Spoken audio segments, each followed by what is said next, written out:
I guess for Pryce, you talk about your background with Fred, your previous background, how deep is it? How far does it go back? Yeah, I grew up a big Iowa State fan, basketball, and a Nebraska football fan, so this kind of works out pretty nicely for me. But my grandpa coached against Fred when he was playing, and my grandpa was coaching, so we knew him from there. And then grew up going to his camps, and there was just that kind of background connection with my grandpa. So we always just kind of knew each other and talked a little bit. And then obviously when I was in high school, he recruited me really hard, so I got really close with Coach Fred and Coach Nate. So there was that background, and that just made it even easier when I was in the portal. How old were you when you started going to Fred's camps? Oh, geez. I don't know.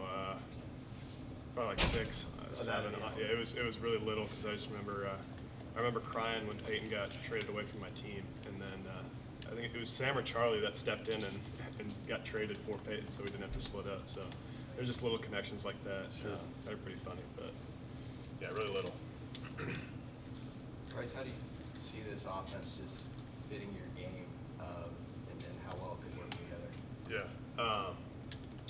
Obviously, I've talked about this before, but Coach Fred was in the NBA. He was a wing in the NBA, so he knows what it takes to get there, and he runs that offense. I feel like through the wing and through the post, and one of my favorite actions is that get action where you hit the post and kind of run off, and that's a big part of our offense. So, still learning a lot, but just so far I can already tell how good it's going to be for me and for our squad in general. Kendall, what strikes you about the offense? Why do you think you fit in this offense? What is it about your game? I just think I pass really well. I can handle the ball and I can shoot the ball, but I'm always looking for my teammates to get buckets and score, and just looking to with impact ways of winning. So I think our offense is really kind of like the Indiana Pacers, just flowing through it, just a bunch of options out of each set, and just play from there. It's more so player-led than coach-led. Coach gives us the freedom to do whatever as long as it makes sense within the offense. So I really like the way he's coaching things and putting in place during practice. Kendall, what do you think of the roster? I mean, it's deep. There's a lot of old guys here. When you kind of as a point guard and as a kind of a leader on that court, when you look at the guys on the roster, what jumps out at you? I think our depth, like you said, everybody can shoot the ball. I know that was different from the previous Nebraska teams. Like this guy over here, he's a sniper in practice. But I would just say our depth and just being able to shoot the ball and having multiple scorers out there and unselfish guys, and everybody on the team wants to win and do the unthinkable. So I think we're making progress towards that. When you have a lot of depth, you have a lot of competition. How have you seen that play out in some of these off-season workouts? That's for both of you, either one of you. Yeah, our practices are pretty competitive. Guys are crashing hard, shooting the ball, just making the extra play. Just to get that camaraderie in practice will go a long way throughout the season, especially like in games and scrimmages or whatever we have. So we're a real competitive group, and we just want to win. Kendall, you say do the unthinkable. Mm-hmm. You want to do the unthinkable. What is the unthinkable in your mind? Win every game possible. We don't know if there's a fifth year for me, so this is my last season, so I'm approaching the season differently as if it's my last season. So I want to take advantage of every practice, every drill that we do, every game we play, every possession we have like it's our last, and just hopefully to win every game this season. So. Kendall, flash back just a few months ago, going into your recruitment, entering the portal. Did you have any conversations with Emmett Johnson? I know you guys both grew up in the same area. Was he sort of a silent recruiter, or just what's that relationship been like? Yeah, he was always telling me just to look at Nebraska, like the fan base here, the culture here is really strong. Everybody wants to see you succeed. And when I entered my name in the portal, he was the first one to tell me Nebraska, they want you, you got to look at it. And I took his word for it, and so far I'm loving it here. So shout out to my guy Emmett on a big season this upcoming year. Hey Kendall, when you think about making the transition from the Summit League to the Big Ten, what stands out about things that you really need to focus on and get adapted to? Definitely my strength. A lot of bigger guards, a lot of bigger forwards, just a bigger team in general, bigger conference. The pace of the game for sure, so my agility, my quickness, and being able to guard 1 through 3, 1 through 4, and just being able to shoot the ball, make open shots when I'm open, and having my teammates trusting me and having my coaches trusting me as well. So pretty big jump. That said, this might be a stretch, but how much of your shooting ability would you attribute to your head coach? Well, Coach Fred's been helping me out a lot already, but we've had to tweak some things after practice, whether it's footwork or release point, probably speed. But you know, I just go back to my dad and grandpa. Like they were the ones that really set my foundation for my shot.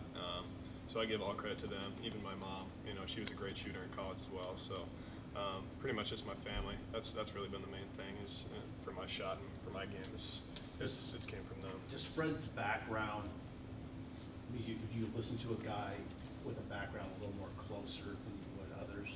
Oh yeah, for sure. I mean, he's an NBA player, and you know, when he talks, I listen for sure. When I was getting recruited, he told me that he was going to be my shooting coach, and you know, he's held to his word. And I've shot with him after practice. He talks to me during practice, so it's been great. Freshman year to sophomore year, you increased your scoring average from 2.3 points to 8.8. You increased your three-point percentage from 34% to 40%. So what are you working on? And maybe you just answered it. What are you working on this offseason to continue to improve? Yeah, you know, it's the Big Ten's a really physical and fast-paced league. So you know, your release can always get quicker. Your footwork can always get better. You know, hitting more difficult shots as well. You know, running off the screens and getting your feet set really quick and getting that shot off the dribble shots as well. And even on top of that, just making plays for others as well, getting in the paint, being stronger with the ball, playing off 2 feet's been a focus of mine as well. It's something the coaches are working with me on. So doing that and just being a more all-around, you know, can dish it, can score at the rim when I need to as well. I know that Iowa has a lot of rivals. I mean, you know, a lot of proximity, but I'm curious, you know, the football rivalry between Nebraska and Iowa is pretty intense. Yeah. How did you see the Nebraska-Iowa game from the Iowa side, and how does it appear to be from this side? Yeah, I knew there was a rivalry for sure, but you know, it's not like I hated any of the guys on the team. You know, I knew a lot of the guys from when I was in high school getting recruited, and obviously the Hoiberg family just from my background I had already. So there wasn't ever a hatred between the guys, but obviously I wanted to win every game, and you know, went into every game with the same mindset. So. What did you think of the PBA fans and how they would welcome the Iowa team? I know they don't like us. They didn't like us at all. So you know, I went to that game. It was a very hostile environment. It was really cool environment. And you know, when I went in the portal, I kept that in mind. So you know, remembering that arena and that environment, it's something I really wanted to play in and didn't get to play in very much when I was at Iowa. So when you think about what will be hotter, will it be facing your former teammates at Iowa, or will it be welcoming 2 of your former teammates who now play for Creighton? It's probably gonna be Creighton, honestly, because I got 2 at Creighton.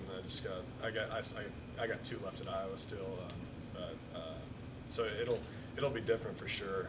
I think Iowa's probably gonna be more weird though, going back there and playing there, being there for 2 years. It really felt like home, but so it's gonna be different for sure. But really excited to go back there and play. For both of you guys, what has it been like adjusting to Coach Nate and his intensity and what he expects, you know, from you guys in the defensive end compared to your last program? Yeah, he's a very intense dude.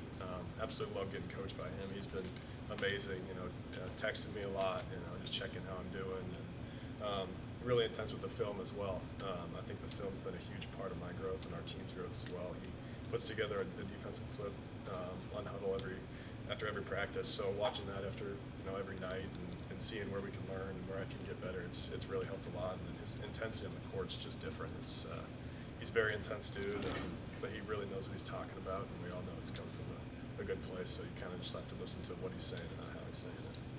Yeah, I would say he's very passionate about his job. Like, he cares for us. Like Pryce mentioned, he's always texting us, just seeing what we're doing, just checking in. He's always trying to work us out after practice and stuff like that. But he's a very intense guy. He's only gonna make us better. You know, it's out of love and it's out of care. It's out of passion for him. So a lot of respect for Coach Nate. Do you see, Kendall? I don't know if you think in these terms or not. Is it a step up, and do you see this as a step up in competition for you from kind of a mid-major? To a certain degree, yeah. I mean, back at St. Thomas when we would play a Power 5 school, there would be a lot more motivation because I could envision myself being at this level. So I would say it's definitely a step up. Now, I can't be complacent about saying that I have to bring it out every night, but it's definitely a step up, and I'm looking forward to the challenge.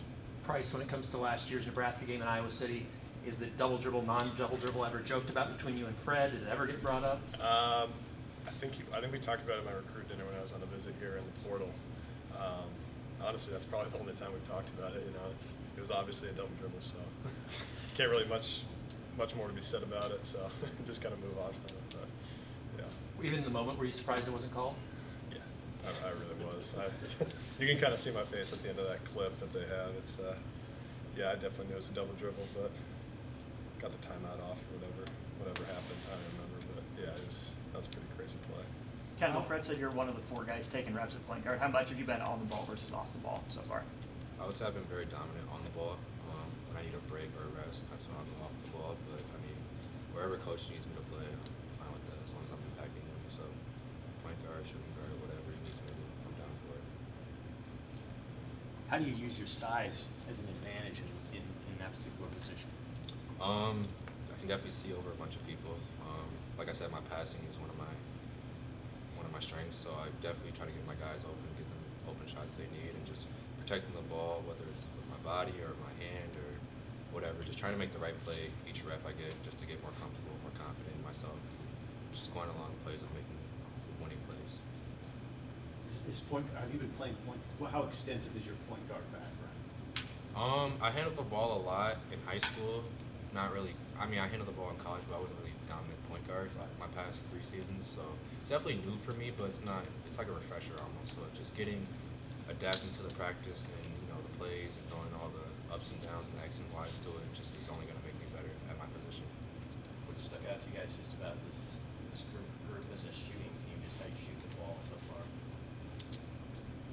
I mean, literally every single person can shoot it, so it's really helps with spacing, obviously, and we're still working on getting that, being in the right spots at all time with our offense. But when you have everybody that can shoot the ball, it just makes everything so much easier. So Yeah, kind of like he said, just everybody can shoot. So I mean, anybody takes a shot, it's not gonna be a bad shot unless it's highly contested or whatever. But I think we all just have a lot of confidence in each other. It just helps us with our connections on and off the court. So. How have you built that connection off the court? Because there are so many of you guys that are doing it. Just hanging out with each other, whether it's getting food, getting shots up, or just hanging out, playing video games or whatever. I mean, we all hang out pretty much after practice or on the weekends or whatever, so I feel like it's adapting pretty easily. Like golf was saying. That's it. we tried to get Kendall out there, but he wouldn't want to. I haven't got it in yet. That's not true. Whose swing surprised you more, Connor or Jared? What'd you say? Whose golf swing surprised you more, Connor or Jared? Jared. Yeah, I was surprised. He's actually a pretty good golfer. He said he hadn't golfed before or rarely golfed, so I was pretty shocked when I saw his swing. It's a pretty good swing. So. Hey Kendall, with being one of the primary ball handlers, ball screens are obviously an important part of basketball everywhere. What have you noticed with ball screens in Nebraska's bigs this year? Just maybe you can go through them all and. Yeah. Are you talking about on offense or defense? Yeah, on offense when you're operating the pick and roll. Yeah, I mean, it's a lot easier to come off of it because, no offense to my guys at St. Thomas, but we're a lot bigger here, so it's a lot easier to come off of it. I can come off with more pace. I can see the floor better as long as I protect the ball. So I feel like I'm getting there to a point where it's like just make the right play every time and just see what goes on from there. So I'd say it's pretty easy to come off ball screens. Hey Kendall, now that you're in the Big Ten, what school are you looking forward to play at the most, and what school are you looking forward to have here the most? I would say looking to play at probably Minnesota, just because I'm from there. I know they don't have a good crowd every now and then, but just going home, being that hometown kid, pretty refreshing to see my family, my friends, my supporters, and stuff like that. I would definitely say here, maybe Creighton or Purdue or one of the top teams in the Big Ten, Michigan State along those lines. So looking forward to the season though, so it should be pretty fun. Anything else for you guys? Thank you guys. Thanks, guys.